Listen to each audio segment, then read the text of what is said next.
हम इस video lecture में unidirectional and align dimensioning system के बारे में सीखेंगे। एक्सप्लेन मेथड ऑफ डायमेंशनिंग यानी unidirectional system and align system with suitable sketch. तो सबसे पहले हम मेथड ऑफ डायमेंशनिंग ड्रॉ करने के लिए दो एक समान ऑब्जेक्ट ड्रॉ करेंगे, जिसमें हम एक रेक्टेंगल ड्रॉ करेंगे। रेक्टेंगल की साइज हम लेंगे 80 mm बाई 50 mm और उस रेक्टेंगल में हम एक सर्कल ड्रॉ करेंगे। तो ऐसा दो ऑब्जेक्ट ड्रॉ करके हम यूनिडायरेक्शनल एंड अलाइन सिस्टम का डिफरेंस जो है वो सीखेंगे। तो सबसे पहले हम पहला रेक्टेंगल ड्रॉ करेंगे, उसकी लेंथ जो है वो हम 80 mm लेंगे, फिर हाइट जो है वो हम 50 mm लेंगे।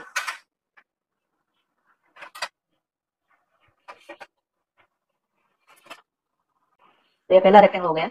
अब हम उसके बाजू में दूसरा रेक्टेंगल ड्रॉ करेंगे, जिसका डायमेंशन भी सेम होगा।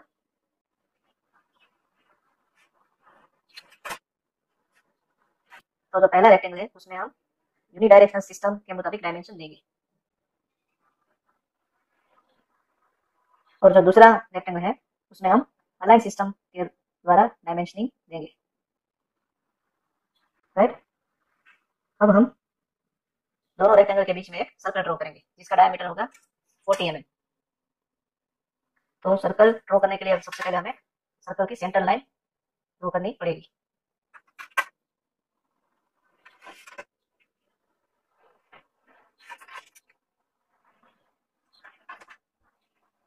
सेंटर लाइन हमने ड्रॉ कर ली। अब हम 20 mm रेडियस लेके एक सर्कल बनाएंगे।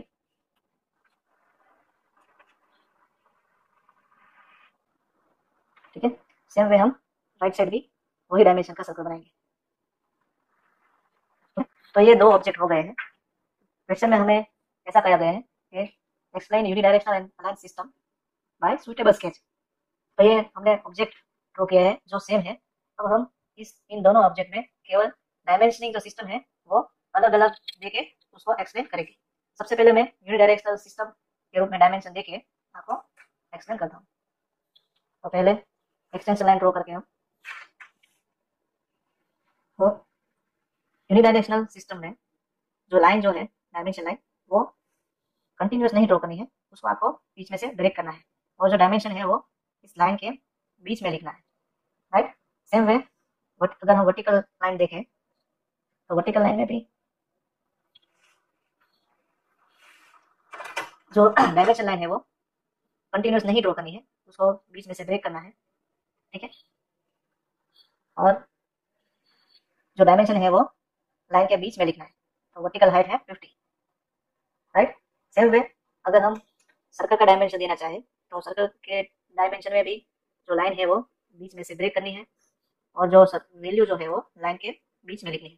तो सर्कल का डायमीटर है 40, तो हम लिखेंगे 540।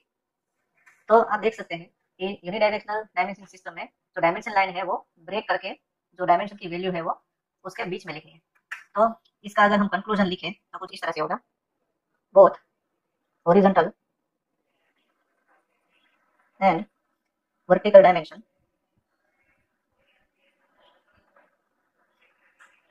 Can be read from bottom।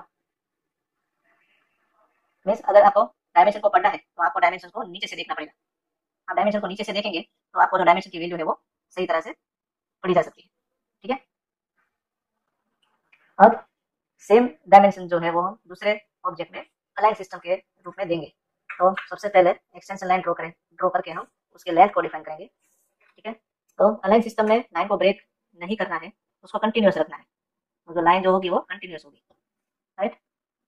और डायमेंशन लाइन के दोनों एंड पे एरो हेड ड्रॉ करके जो वैल्यू है 80 mm वो लाइन के ऊपर लिखनी है। ठीक है, सेम वे अगर हम वर्टिकल डायमेंशन दें तो यहाँ पर भी लाइन को ब्रेक नहीं करना है, उसको कंटिन्यूस रखना है, और कंटिन्यूस लाइन ड्रॉ करके उसके दोनों एंड पे एरो हेड ड्रॉ करके उसको लाइन के अलाइन डायमेंशन लिखना है। मीन्स तो 50 जो हमें लिखना होगा वो कुछ इस तरह से लिखना होगा। ठीक है,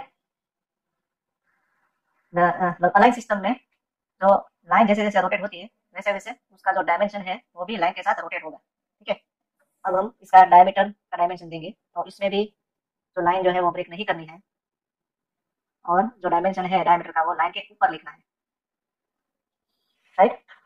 तो आप देख सकते हैं कि जैसे जैसे लाइन रोटेट होती है तो जो डायमेंशन जो है वो भी लाइन के साथ रोटेट होगा और उसको उस तरह से अलाइन करके हमें लिखना है। तो इसका जो कंक्लूजन है वो इस तरह से होगा, हॉरिजॉन्टल डायमेंशन